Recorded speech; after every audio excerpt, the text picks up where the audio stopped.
I work with so many people who are in their 30s and 40s, and they are in comparisons. They spend all their time doing incredible things, but yet it's like their brain just cannot accept their own greatness. And the only thing that their brain can wrap their mind around is that they are not where other people are. I'm 30, but I'm not married with one child yet. I'm 45 and I'm just now getting started on my online business. I'm 18 and I'm not 25 where I feel like I can really date seriously. So none of the guys are dating me seriously. There's always going to be somebody that is living some life that you find admirable. And that's great. My encouragement is that you look at those people and you ask yourself, curiously, what do they have that I'm looking at that I'm either frustrated by, jealous by, eager to have, desiring, and you make that one of your goals. Welcome to Successful Dropout. This community is for the outliers, the innovators, the rebels, those who dare to defy the status quo, step off the conveyor belt, and claim the best version of their life. I'm your host, Kylan Ginger. Welcome to the movement that is Successful Dropout.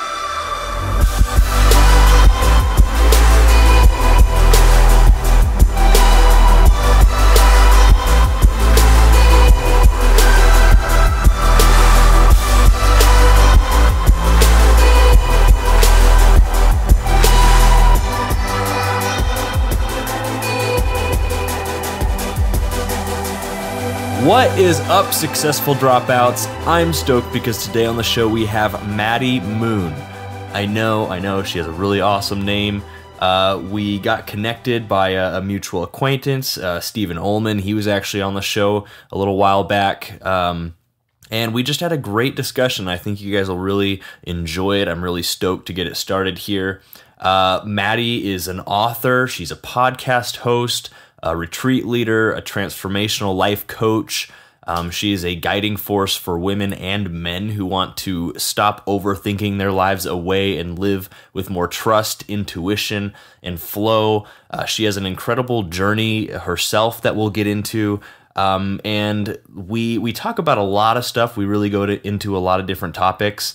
But we really touch a lot on, well, everything sort of centers around comparisons and comparing yourself to others, which is something that we all do from time to time, and it can be very damaging to just your overall personal growth and progression through life and really all different parts of your life. And so we really go into that. We also talk about a subject we haven't talked about on the show, I don't think at all yet, which is body image and body like positivity and stuff like that. You'll just have to listen to it. I share some stuff that I've really never shared on the podcast before, and we get into some good stuff. So she is awesome. Her work has been featured on Huffington Post, Teen Vogue, Nylon Magazine, The Daily Mail, Vice, Men's Health, People, ABC News Nightline. She's a popular gal, and I think you'll see why. Also, she left you guys a free gift if you go to successfuldropout.com and go to the show notes for this episode.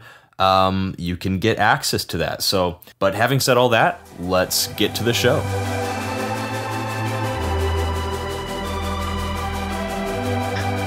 Yeah, it sounds like covering literally everything. Well, this is going to be really good then, because I feel like we could go off a number of different directions. I mean, I need help with, I feel like, all of those on pretty much a daily basis. So this is going to be great. The other question I did want to ask you, though, is, this is Successful Dropout. And so I don't know this, but what's your experience with schooling? I mean, did you drop out? Did you earn a degree? Why or why not? I got a degree. I went to the University of Texas in Austin, and I graduated with an English major and a journalism minor. And I did it because I had to. I mean, I didn't have a choice. My parents made me. And I think I was still pretty stoked. Like it's so funny. I didn't realize that, and this is privilege here, right? This is so much privilege that I'm about to share with you, but I didn't realize that not going to college was really an option. I didn't realize how incredibly privileged I was to just have that be in an inclusive thing of my life. There was no choice. There was no option. At the same time, I would love to get into this with you, of course, of why I don't think that was necessary for me. I did a completely different path. And I learned a whole bunch of things in college around time management, people skills, that sort of stuff. But that's the kind of stuff you would learn in a job anyways. But right. I did go, I had to, it was an interesting experience. I will say that. Yeah. And so I'd love to, because I think for the majority of the podcast, I'd love to talk more about, the health and stuff like that. And so right now I'd love to go into that. Just tell me a little bit more about, you got this degree, your parents sort of, you felt like, they were really pressuring you to do that and you didn't really know any different, which is typical.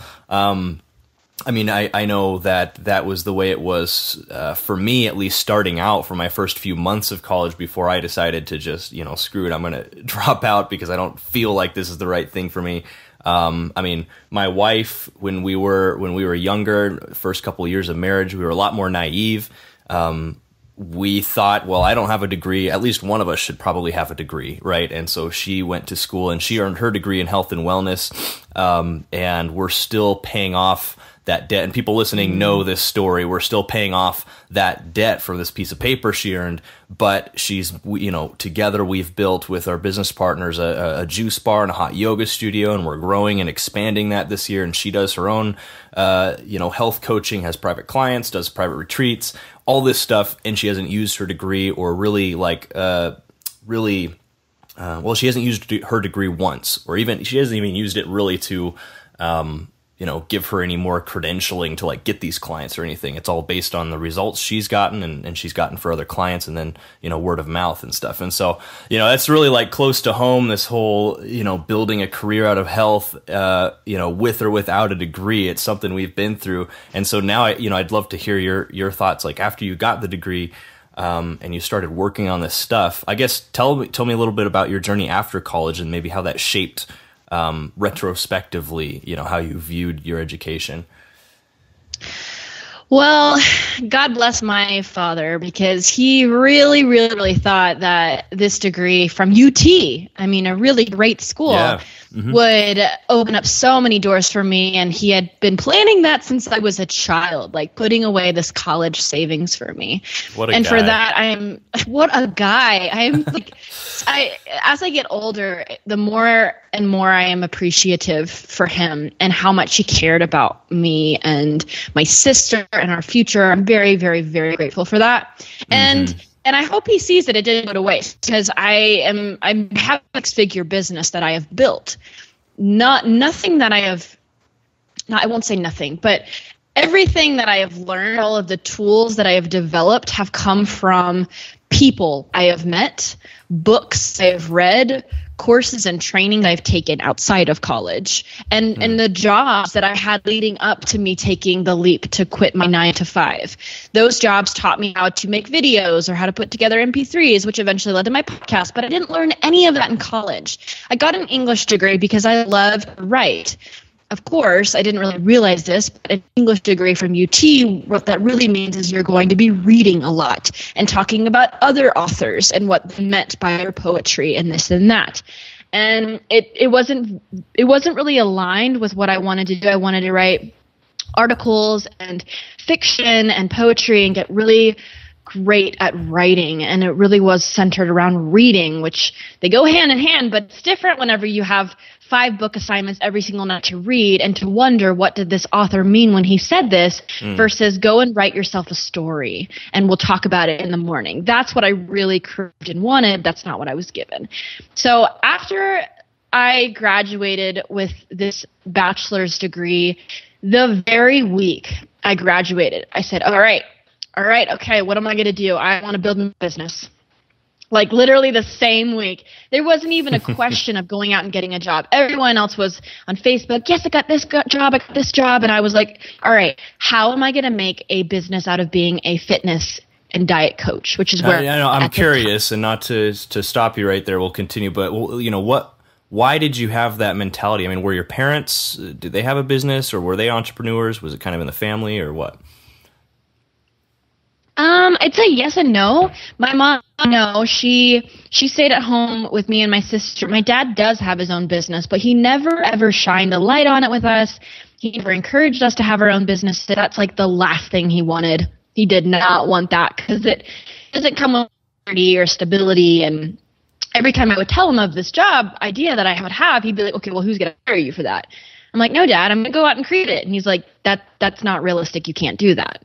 So I defied odds with my family. He didn't really want me to do that, but now he's my biggest supporter. Then now that he's seen that I can do it, he is totally in support of that. But that's something that I would love everyone to realize and understand, that it's common for your parents to really, really want you to take the safe route. They love you, they care for you, they want stability and security, and they also want to know that they're not going to be providing for you when you're 25, 30, 35. So if they discourage you going and doing your own thing, understand that's pretty normal. You may even do that when you're a parent.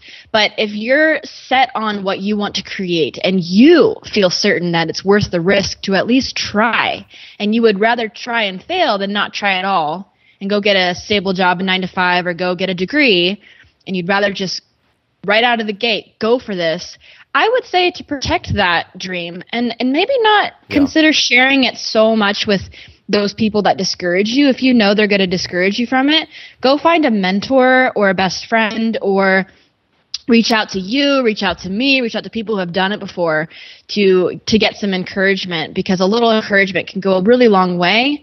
And vice versa with discouragement. If you're sharing what you want to do with people who are totally not about doing this unconventional route, you might get discouraged and believe them over believing yourself. So on that subject, and I do want you to continue with your story you started. I kind of interrupted you, but you hit on something that I noticed, on your website. I think you probably talk about quite a bit, which is how to set boundaries with friends and even family members, more importantly, and other acquaintances, so you can that don't really lift you up, basically, so you can sort of protect your sort of natural drive and curiosities to do work and build things you love. And so I think that's something that our listeners probably struggle with more often than not, is having different people in their lives that don't necessarily build them up or encourage them to reach their goals, and are probably more critical than they would like. So I wonder what practical advice you'd have for our listeners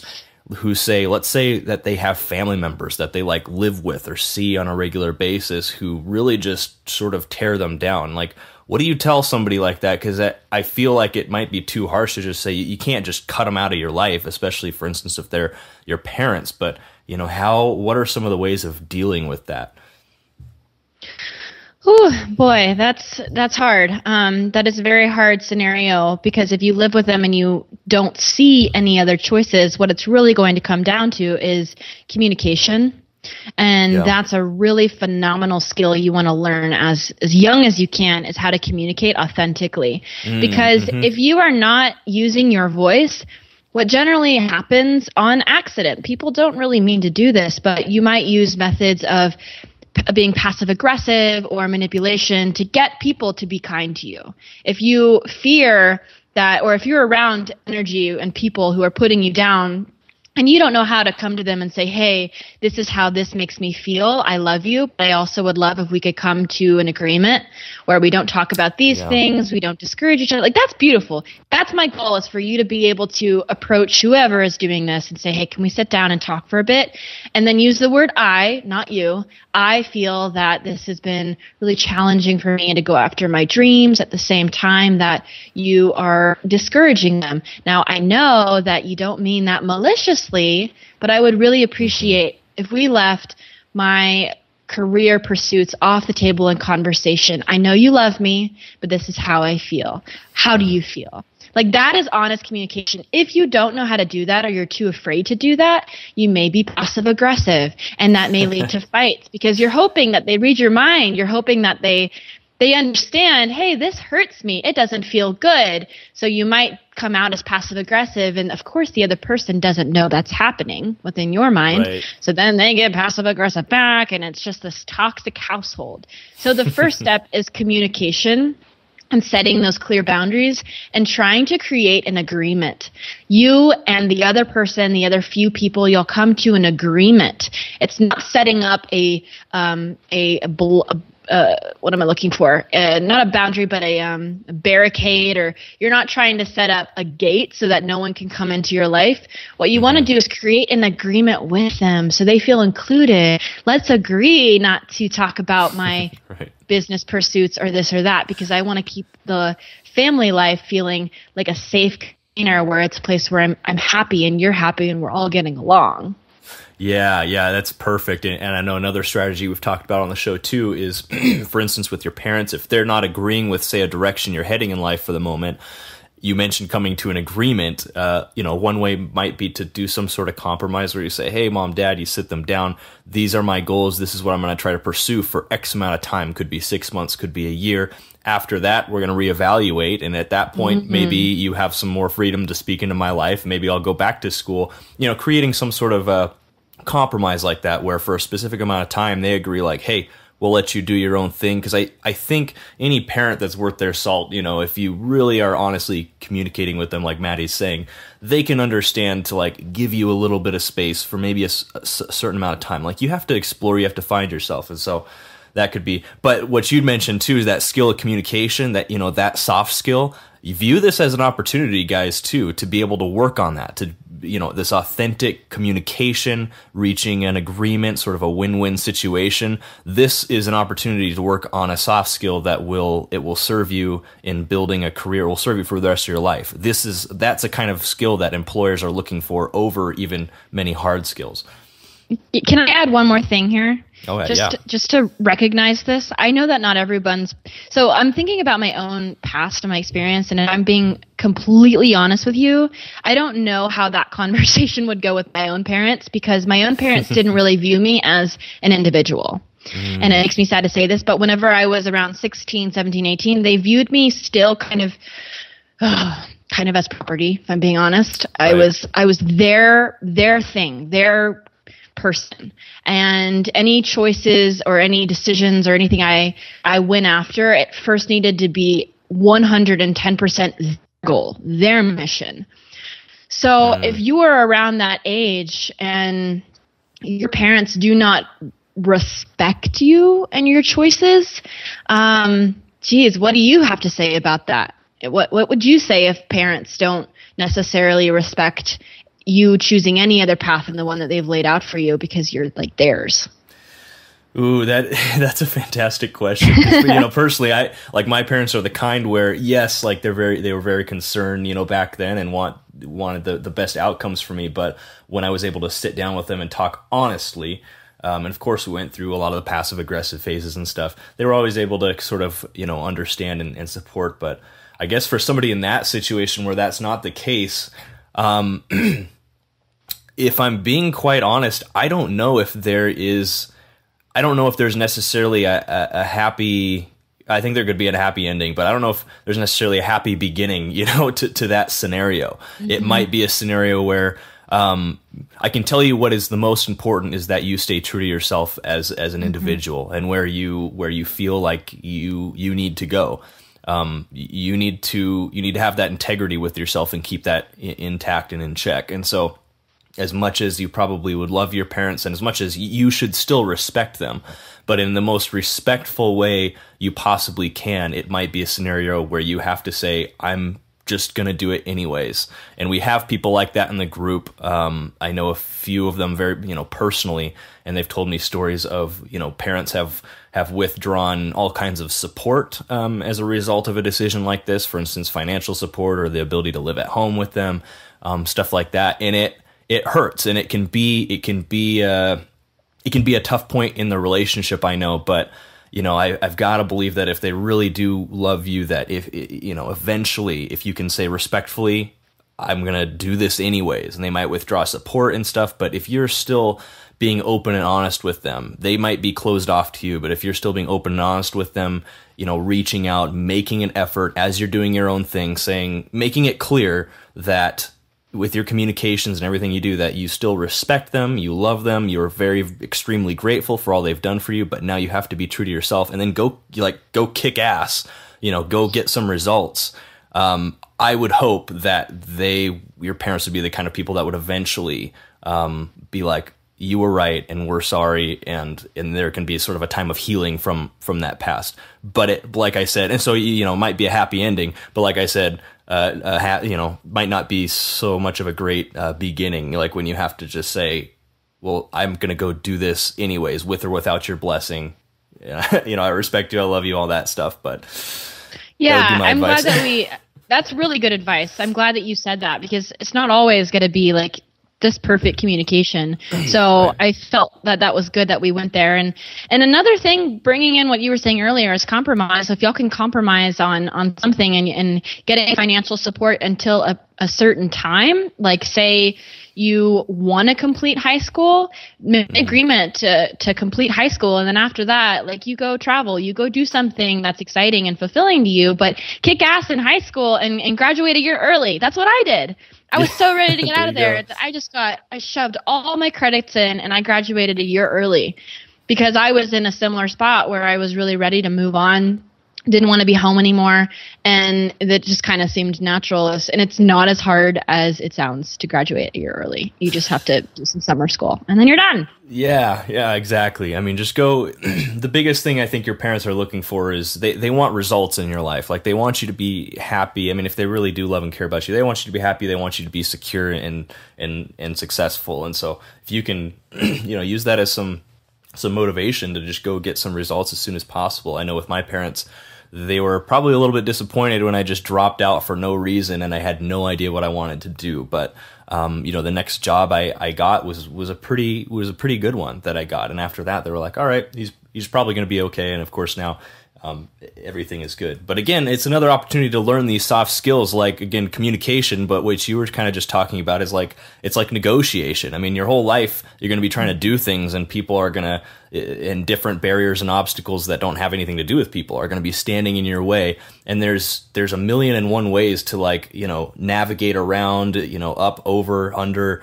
negotiate different win-win situations with people to be able to get things done and do the things that, stay true to yourself and do the things you need to do. So this is an opportunity, like we've said, many times before, life is always happening for you, not to you. So, but I do want to go, that was amazing. I do want to go into, all the health and all that stuff. So let's continue on with your story after you left. You're sort of telling us a little bit about that. And I think that'll probably lead us to some more discussion on that.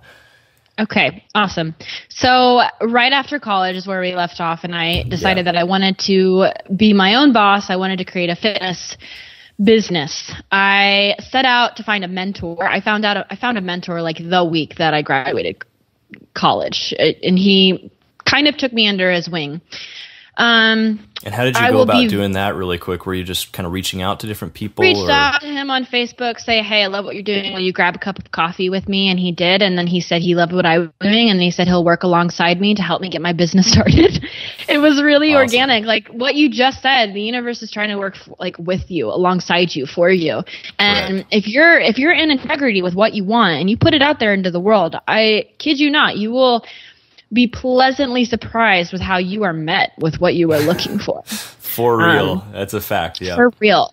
So I want to make sure that I get this very clear before because looking at the way our conversation is going, all these different avenues, I have to say this first and foremost. I used to be a fitness competitor. I was a diet coach, a weight loss coach. I'm kind of hinting at that right now, but I want to make it very clear that when I was doing this, I also had an eating disorder. So yes, I went out to create this business that was a fitness business, but at that time, I was very unhealthy with food in my body, very unhealthy. And I was very determined and resilient in creating a business, and that was in a really good place of love and drive and excitement, but I was channeling it in a toxic way. I was looking for a fitness coach who would tell me everything that's wrong with me and help me have the perfect body so I'd have the perfect life. What was really going on was I had control issues. I was in this realm of perfectionism. I was raised in a very conservative household that there was a lot of black and white, right, wrong. And as I got older, I started to channel that because I needed a way to cope with feeling like I was in control. And I went directly towards the first thing that was the easiest to control, which was my body image, my weight. And I went down a very dangerous cycle, thinking that my body was why I was here on earth. So I needed to look perfect, be perfect, eat perfect.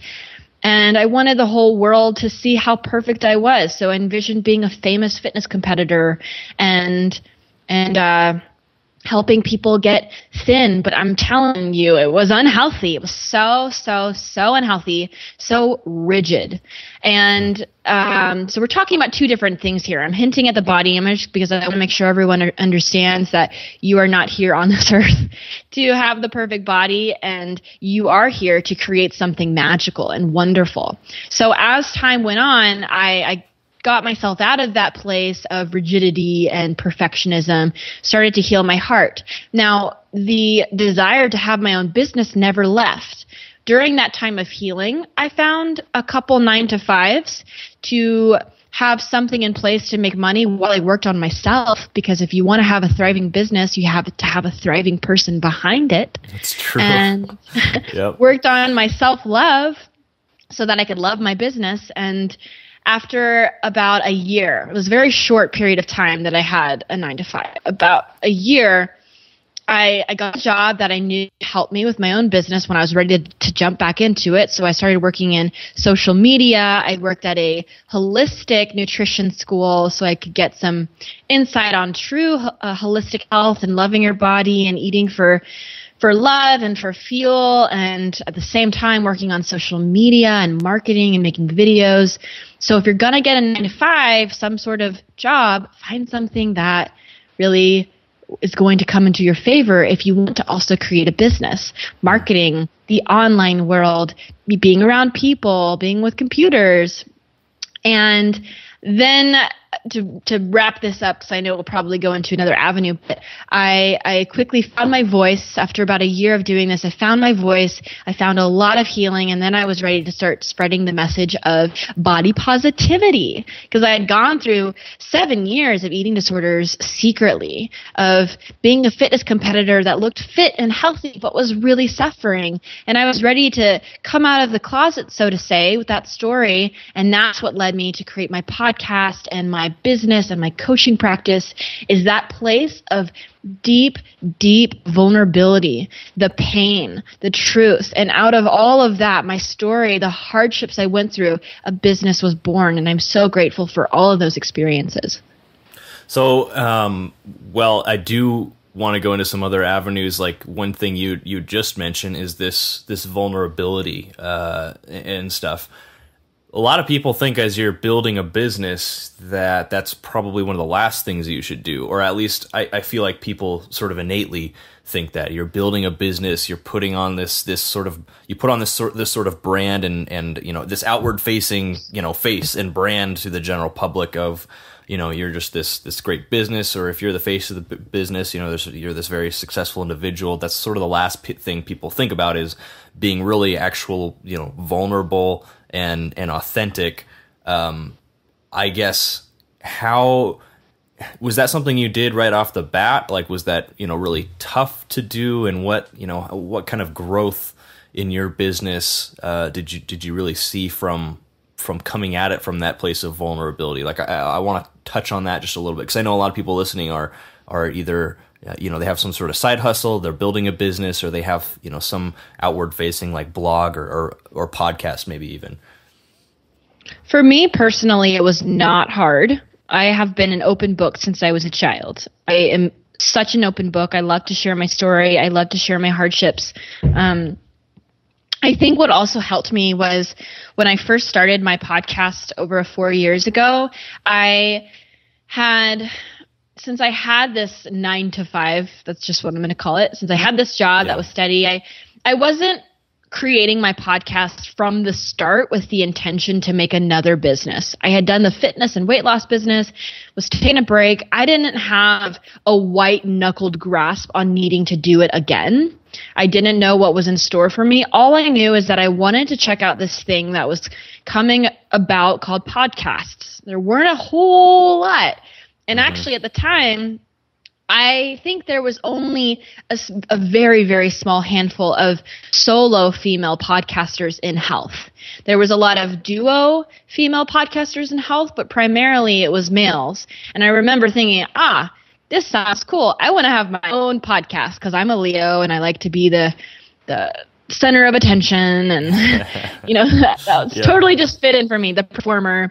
And so I thought to myself, I should do this. I should create my own show, talk about health and intuitive eating, and share my journey. Really, that's where it started from, was sharing my journey. It was not to be Maddie Moon, the leader of body positivity and authenticity and loving yourself. It was really just, I'm a normal person that's had some struggles. I would like to have some people on my show to interview them about struggles, to get some free help and share it with people along the way. And that's where it started. So it was really easy for me to hop on and be like, hey guys, I'm Maddie. I used to have eating disorders and I was a fitness competitor and I really wasn't healthy. And now I'm on a journey to health. Why don't you join me? And that received a very high response. Because of that, I got thousands of followers very quickly, loyal followers who have been listening for the entire 200 episodes that have released so far. Amazing. It's been a beautiful journey being able to document from the beginning, and along the way is when I started to feel more and more empowered by speaking. And then I went from being student to teacher, and that is when the vulnerability became a little bit trickier, is when people actually started to come to me for insight, for wisdom, for guidance, and they started to have a persona of who I am. Many people expect things of me all of a sudden. And when probably about 2 years ago, that became a struggle because I got tired of talking about body positivity. And I had thousands of people that expected me to be a body positive, self-love, eating disorder recovery coach forever. And I felt done with that. I was done with that. I didn't want to talk about that anymore. And that's when I had to realize, I need to break away. I don't want to be in another box. I was in a box when I had eating disorders. I was in a box when I was in my household with this black and white way of living. I'm not going to be in another box. So I broke that box free, changed the direction of my business to start talking about sexuality and love and partnership and all these other avenues to see what would happen. And that was kind of challenging. I lost some people along the way, but guess what? I didn't lose myself. I was true to myself. And that's the goal from the beginning of this business, is to always remain in integrity with where I'm evolving. And if people like where I'm evolving, they'll join, they'll follow along. If not, they will go find someone else that works for them. And that's great. Well, and since you've started to expand your scope of content, you've probably continued to grow, right? Yeah, absolutely. I've been growing a lot, and I'm not someone, to be totally honest, I am not someone that checks my stats, and I don't obsessively look at my numbers to see how many people are sharing the podcast and this and that. I really enjoy what I do so much that I try to be slightly number free, because I can get too attached to those numbers of how many people follow me on Instagram or like this photo. So I try to protect myself there as well. Yeah, it's nice to hear that from another fellow podcaster, because I do the same thing, and I feel like it's a little bit abnormal. But yeah, I hate looking at the numbers and the stats. I mean, all I really want to see is that it's growing, it's not stagnant, and it has been. But other than that, it's I hate that, because you can just start to overanalyze, like, oh my gosh, 100 less people listened today than yesterday. Like, what am I doing wrong and all this stuff? Totally. That's great. That's great. But what I noticed about your story, because I know a lot of people listening are building, different ventures at blogs, maybe podcasts, or where they're in a situation where they're trying to gain followers and stuff. One thing I noticed, and this has been a theme in some of our episodes, has, you really started with something, with a pretty niche topic, and really a niche audience, because you were attracting people that were sort of, just like you, wanting to learn the same things, maybe going through a lot of the same struggles. You really started niche, and from there it looks like you were able to grow like a really loyal following, and then you're able to sort of expand to all these different things. And more importantly, you started by being really authentic and honest and just yourself. I feel like a lot of people think you have to come up with this really cool brand, and they sort of separate this idea of who you are as an individual, and then here's your brand, your personal brand, and these are two separate things when really it should be one and the same, I think, because you're already unique as a human being. You have that unique identity and brand already built into you, just like your fingerprints. And so why not just utilize that? It's already there. Don't waste your time. And then, starting niche, with talking to a very specific group of people, and you can just naturally do that by being honest about yourself and your journey. And like you said, just wanting to start a podcast so you could learn and answer, get questions answered for free from the experts. And then from there, people are going to relate, and they're going to follow, and then you can expand from there. But I just, I don't know, I feel like you did that right. And there's a lot of people that could benefit from that journey and that methodology as well. But moving more into the health direction now, you've been a sort of a, and I don't know all the right terminology and stuff, but you've been sort of seems like a holistic health coach in all these different areas of just holistic life health for a while now. I've told you a little bit about our audience, and I hope you've gotten a little bit of a sense for who they are. As we've been talking here, I'd be interested to just have you start talking about, what do you feel like the 16 to 25-year-old, high school, college student, sort of demographic, male, female, needs to hear about health? I mean, in your experience, what are some of the biggest things they're struggling with, and what are the solutions you can sort of bring forward to them? I really don't have a clue, but I feel like you will. Well, to be clear about this, I am not a health coach. I actually do have a health coaching certificate, but I am not a health coach at all. I'm more of a transformational life coach. And I know what you mean, the same thing pretty much, but right. But I know that I don't have all the terminology down or that anything. That word gets thrown around so much. Not everyone's a health coach. Good to clarify, yeah. This lady's a health coach. This person's a health coach. Blah, blah. And to me, I don't feel like it's deep enough. So whenever I'm thinking, when you ask me the question, what do people need to know about health? My mindset doesn't go to food necessarily. Of course, it's very important, but I think more about, oh man, I'm going to just say whatever first pops in my head. And that is, comparison. I really think a lot about comparison good. And where your listeners are. Let's say there's someone that's 18 years old that's listening to this, was a dropout of high school, dropout of college, or didn't even go to college, and looking at everyone else. I know so many people who went to college, who graduated with degrees, maybe even got more than a bachelor's, got a master's, and have so much debt. And they are looking at you and they are saying, that's what I should have done. And I wouldn't have all this debt, and I would be able to have more space and creativity to see what I really want. And I could have learned everything I needed to learn by just meeting the right people and going to travel and doing trainings and courses. But I didn't do that. Now I have to have this job, and I have to make all this money, and I have to pay off my debt and pay my student loans. And you may be looking at them and saying, well, they have everything that I don't have, everything I should have had. And they are looking at you. So what is the right answer? There is none. I work with so many people who are in their 30s and 40s, and they are in comparisons. They spend all their time doing incredible things, but yet it's like their brain just cannot accept their own greatness.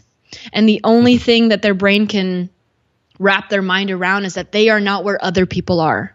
I'm 30, but I'm not married with one child yet. I'm 45 and I'm just now getting started on my online business. I'm 18 and I'm not 25 where I feel like I can really date seriously. So none of the guys are dating me seriously. There's always going to be somebody that is living some life that you find admirable. And that's great. My encouragement is that you look at those people and you ask yourself, curiously, what do they have that I'm looking at that I'm either frustrated by, jealous by, eager to have, desiring, and you make that one of your goals. You look at their life as inspiration, not as meaning that it's less than, that your life is less than theirs, because this comparison game does not go away. It will stay with you for as long as you allow it to. So being where everyone is right now in their age, listening to this, 16 to 25, my biggest piece of advice would be not to get caught up in this comparison trap, because it is a long journey if you stay on the comparison train your whole life. And it will not go away, because your brain will always find something to put yourself down for. It's called your inner mean girl or inner mean guy, whatever it is. And then you also have something in you called an inner mentor. And your inner mentor is that kind voice that says, yeah, that person over there that's 5 years your senior is doing awesome stuff in the world. Let's watch them and observe and take nuggets of wisdom where we can. But let's make sure that we stay true to our own uniqueness, because you have your own path, your own life, your own journey, your own memories. You're going to date some crazy people out there, or you're going to have trials in your marriage. You're going to have so many ups and downs. Everyone does. And if you are in this social media generation and you look at other people's lives, say you're enjoying this podcast, you go head on over to my Instagram and it looks like I have all my stuff together. Well, I don't. I just don't film all my drama and my stuff and my nights crying and my frustrations and the money I've lost and the relationships that have ended. I don't document that on social media. I tell some of it on my show, but not all of it. Right. So remember that also when you're on social media and looking at other people who are building these 6-figure businesses and building websites that are so much more beautiful than yours. Everyone, my friend, I have this really great friend. Her name's Katie Delbout. She also has a podcast. And she once said to me, I think on my show, she was talking about how different people speak to other people in different ways. Like we all like Mexican food, right? Well, most of us. Oh, but some of us like enchiladas. Some of us like tacos. We've got people for the empanadas. Breakfast burritos here. Breakfast burritos.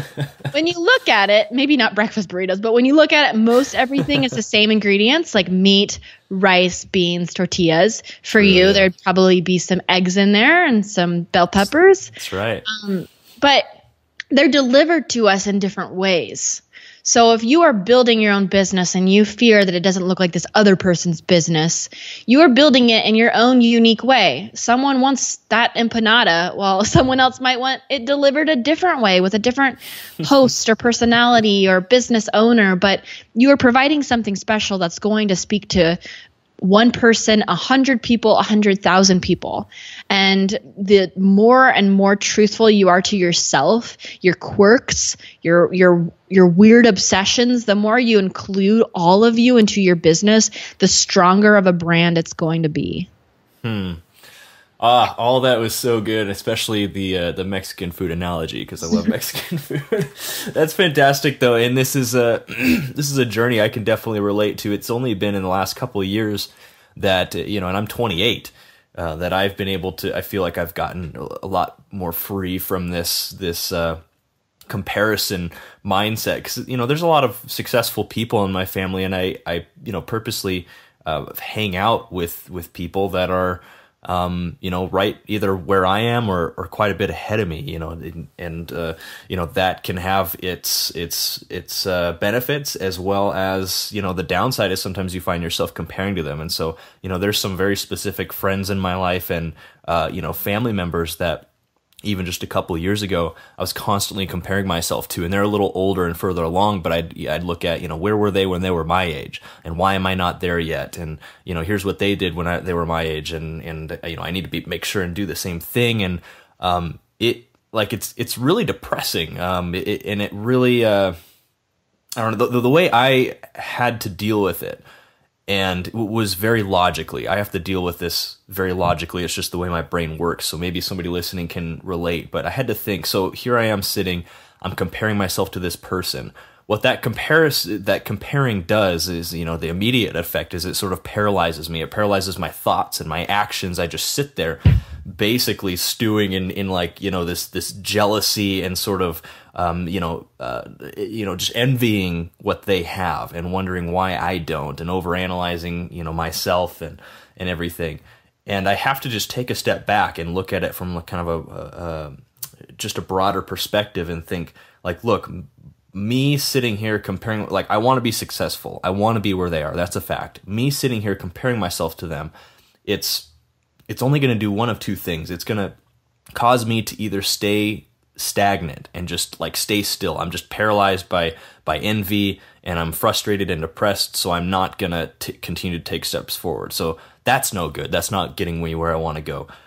The other thing it could do is, I could keep taking steps forward, but I'm always going to be looking at them and what they're doing. And this image always comes to mind. It's an image from the Olympics, I think the last Summer Olympics, and it's a picture of Michael Phelps in the pool, and he is just ahead of this other swimmer, and it was his final lap, and I think this is a race he won, or he won gold in this moment. And it's just a few seconds before the final lap, and this guy who's racing next to him it caught a mid butterfly stroke, and so they're both sort of up out of the air, and Phelps is just ahead of this guy, and he's staring straight ahead, Phelps has the most determined face, like he's gonna win this, and he did win it. The other guy is in second place, and he's midair, but he's looking over at Phelps. And it's always stuck in my mind, because when you find yourself on a sort of a journey through life, and you're always comparing yourself to other people and focusing on just beating that person and doing what that person has done, typically I've found you always kind of stay, a few steps behind them, and then you might not even, find your own style, your own stroke, and your own sort of path in life. And I don't want that either, so I can't do that. So the only thing I can do is just stare straight ahead towards the finish line and keep on going, and then use that person for inspiration, basically, like you said. But I don't know. Hopefully that helps somebody. That was awesome. That helped me. I love that. Good. I have to look at that image, that picture, because it's so true. And I relate to that. And another beautiful thing about all this is sometimes my thoughts are scrambled and I have to go back and reorganize them. Me too. I've been doing a lot of work recently around the shadow side, the shadow self. So in regards to this, everyone has all these parts of us that we don't really like, and we suppress them and we try to pretend they're not there. And I think comparison is one of those that we do. Most of us would like to imagine we don't do that, but we all do that. And there are many ways to have this quote, but basically the quote is the universe is within you. And what that means is not just love and exploration is within you, but the universe is within you. Everything that's we've ever seen as a negative quality is within you. You are all things. You are beautiful, kind, mean, arrogant, selfish, gluttonous, loving, gentle. You're everything. And the sooner we can accept all of these parts of ourselves, the sooner that the darkness, the shadow side, goes away, because when you shine a light on it, everything is light. And when we talk about these things like comparison, I know people listening might be like, yes, I need to get rid of my comparison. I need to not have that. There's something to that, to transferring your focus and your energy and your mindset. That's why I like to say a reframe, where you're reframing comparison instead of having this, I want what they have, if it's you rooting them on, and also trying to create what they have, if that's what rooting them on. That's a great point. Yeah. Yeah. And rooting them on isn't isn't making you going to be any less in the race or any less successful. Right. And then also being able to acknowledge that maybe you do have this part of you that wants what they have, and there's nothing wrong with that, shining a light on that and owning it. There's a part of you that compares, own it. There's a part of you that feels like there's never enough, own it. Own all the different parts of you, because the universe is within you, and none of these qualities are bad. They're just qualities we want to look at. We want to look at and see if we can reframe them to help them work with us and maybe even with the world, so we can create more freaking community and love for each other. I love it. Man, we're solving all the problems of the world in this episode, aren't we? We are. It's a powerful punch. That's good. Well, we're getting to the end of our time here. I do want to, before we do some of the ending questions and plug your stuff and everything, I would like to go in, you've talked about body confidence, quite a bit, and that's something you've maybe are still currently, or for sure you have been focused on. Helping people with, and it's a topic that I don't think has ever come up on this show, just body confidence in general. And again, I don't know if I'm getting all the terminology right or what's all involved in that, but I would like you to just expound and talk on that a little bit, because I know for both men and women, especially when you're younger, that can be something that is very much at the forefront of your mind and efforts and worries, etc. And so I'd love you to just go into that a bit.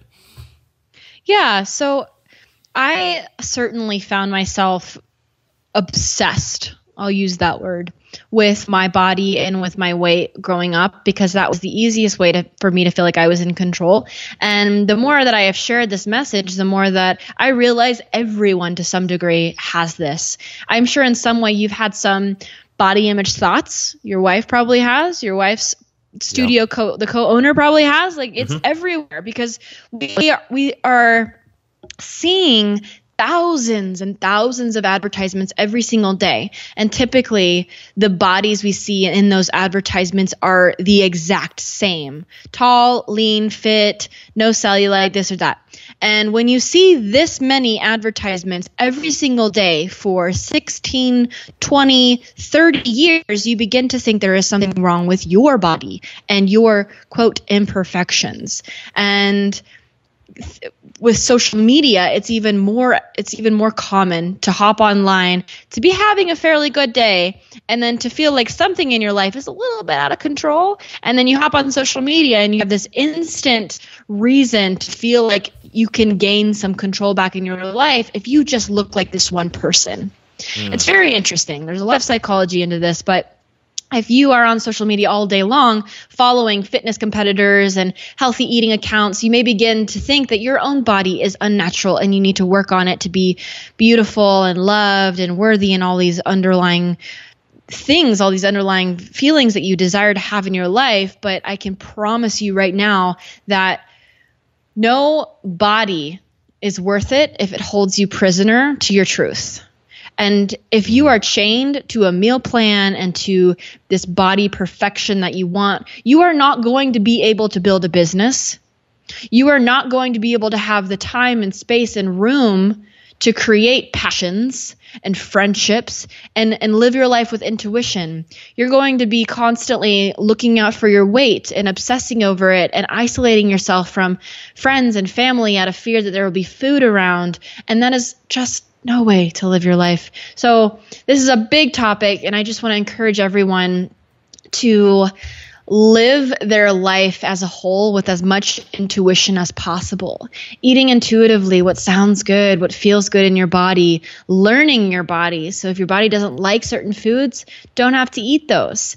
Letting go of the idea that the scale is how you know how you're doing in life, because the scale has nothing to do with how you're doing in life, and you're not going to be loved if that number is lower or higher. You will not be loved any more than you are loved right now.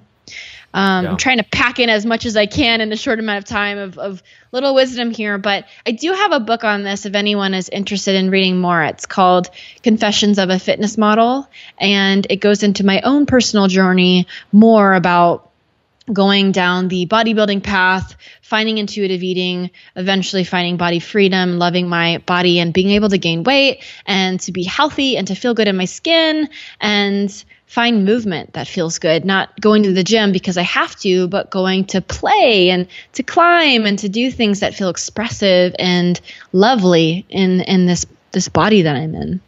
Yeah, and I might be taking this again off on a long tangent, which is fine. Like, we don't have to end right now unless you have to be somewhere. But I think what you're making is an extremely good point. You do see a lot of people that are sort of, they are slaves to the gym or slaves to the scale, and really, even though on an outward appearance, they may look like they're doing really well and are really successful with, say, just the way their body looks. On the inside, they're sort of in this prison. But I wonder, in your opinion, so you have to break that, and to break that, you really just like you said, maybe get rid of the scale. Like, you have to be able to do these things because they feel good and you want to, not because you feel like it's gonna you'll be more acceptable to society or be more loved. But what is the balance there between, like, because at the same time, I'm a big believer in setting goals and then setting, metrics for those goals, and being, consistent action, yields results. And so what is the balance between reaching that mentality, that healthy mentality you're talking about, but also developing those healthy habits of, going to the gym on a regular basis, and even the scale? I mean, this was a big discussion, and I won't go too much into it, but maybe some other time, with my wife and I, in our health journey, we had a big discussion / it wasn't really a fight. It didn't get that heated, but over just having a scale in our bathroom at one point, because, and the discussion was around, like, you don't want to feel like you're a slave to it, and like it's this, I don't know, negative thing and for whatever reason in your life. But at the same time, it's important to be able to have a metric to measure the results. Otherwise, how do you know if you're doing the right thing? You have a goal to say look a certain way or reach a certain weight, and so for us, we reached basically the conclusion that we do have the scale in the bathroom, and now we do the once a week, like, progress pictures and on the scale and weight, and we're both very happy with it. And we're not in this mentality that you just talked about. Like, we're definitely out of that. We're in a healthy mentality with it. But it was kind of a discussion we had to have, because at the same time, it can be like a scary thing to have something just like a scale in the bathroom. So I just wonder, like, in your opinion, like, what is the balance there, I guess? Oh, the balance there. Does that kind of make sense when I'm... Yeah, totally. There are a few things that you said. There was one thing you did say, saying that you were out of that. Does that mean that, did your wife go through a period where she took it too far and became obsessive, and then had to let it go and relearn and to come back into intuition? Not, I wouldn't say that. I wouldn't say she took it too far or was obsessive. That wasn't really the case for neither of us. It was more like a fear of it. It was more like a fear of being measured. Fear-based rather than love-based. Exactly. Yeah, that she could maybe fall into that mentality of becoming obsessed with it and viewing her self-worth based on, how much she weighed on a particular day. Mm-hmm. Yeah, and that's very, very, very easy to fall into.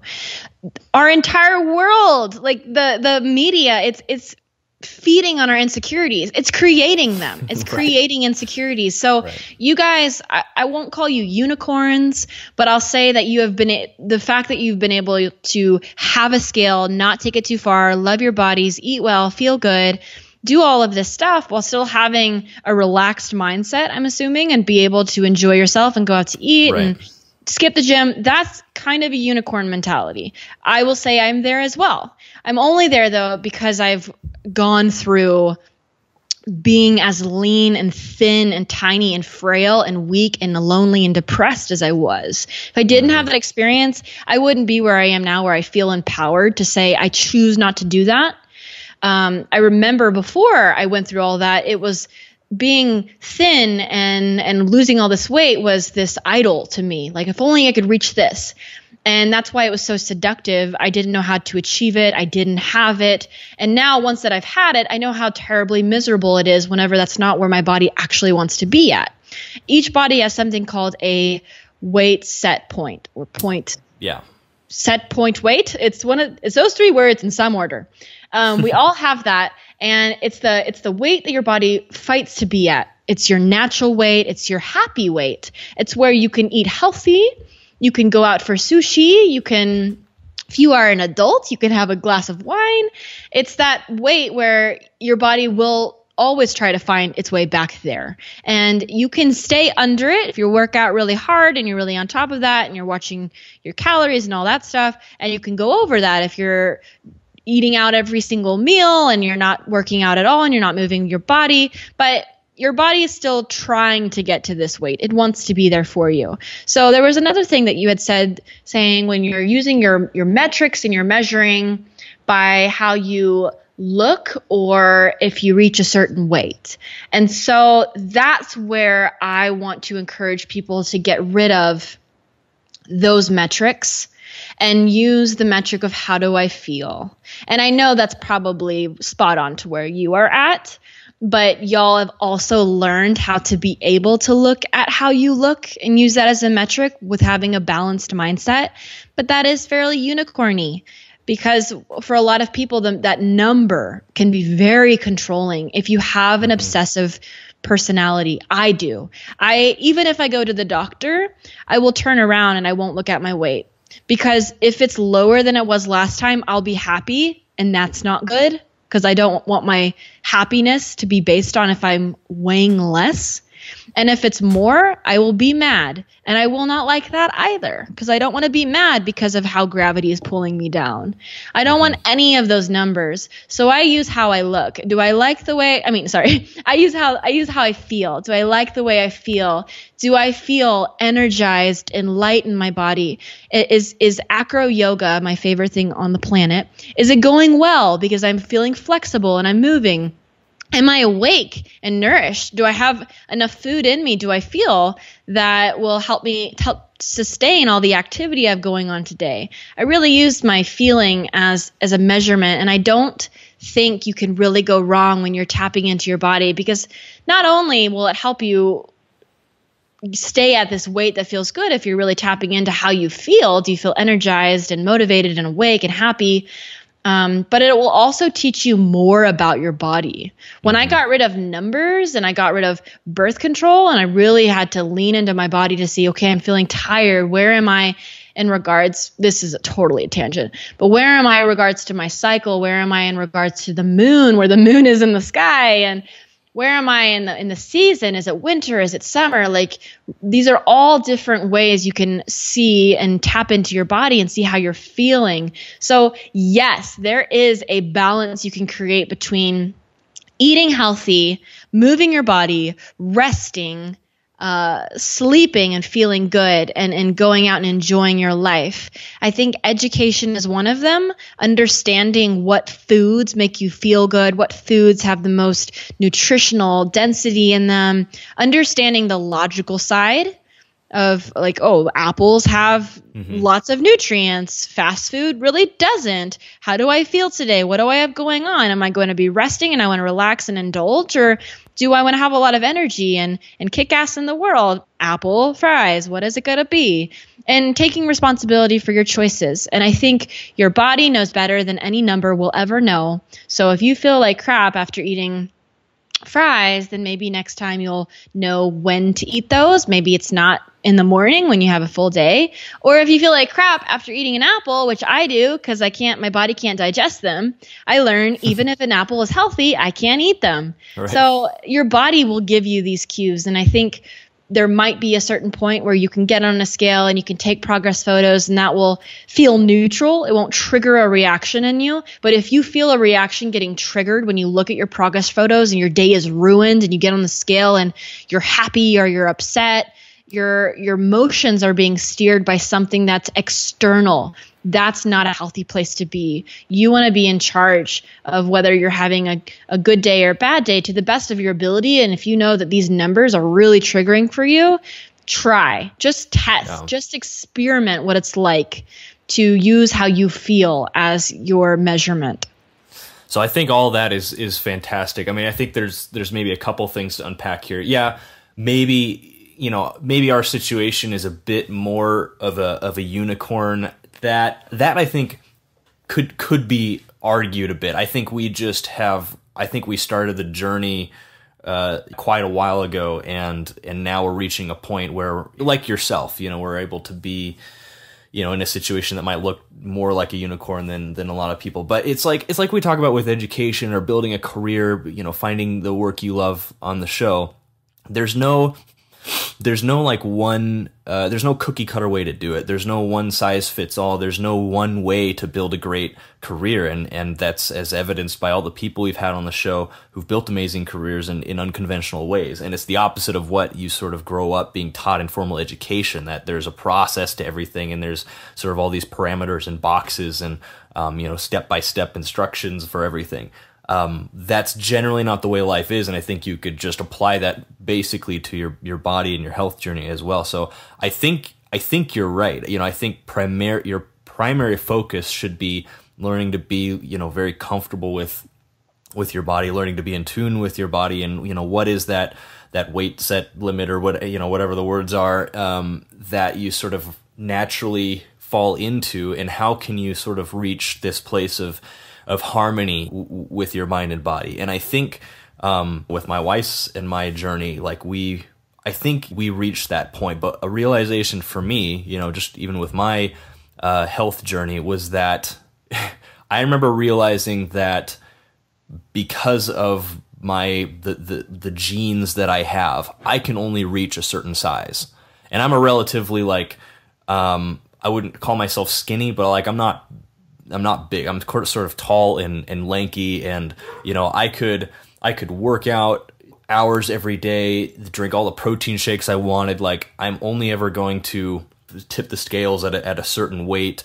My biceps are only going to get so big, and that, I remember, for me was at first it was a little crushing, because I'm like, well, why can't I be like John Cena, or these massive dudes that maybe I wanted to be like. I didn't really want to look like him exactly, but you know what I mean. And when I was so accustomed to everything else in my life being like, sky's the limit. If you want to go accomplish something, you have the ability to do that. Except for when I want to look a certain way with my body, what I was born with is what I have to work with. And so I sort of have to operate within these parameters. And coming, for me personally, and again, maybe this is more of a unicorn mindset, but coming to terms with that and accepting that was really powerful, because then I was able to say okay, so no matter what I do, I'm either going to look sort of like this. If I'm really not taking care of myself, not working out, I'm going to be super skinny,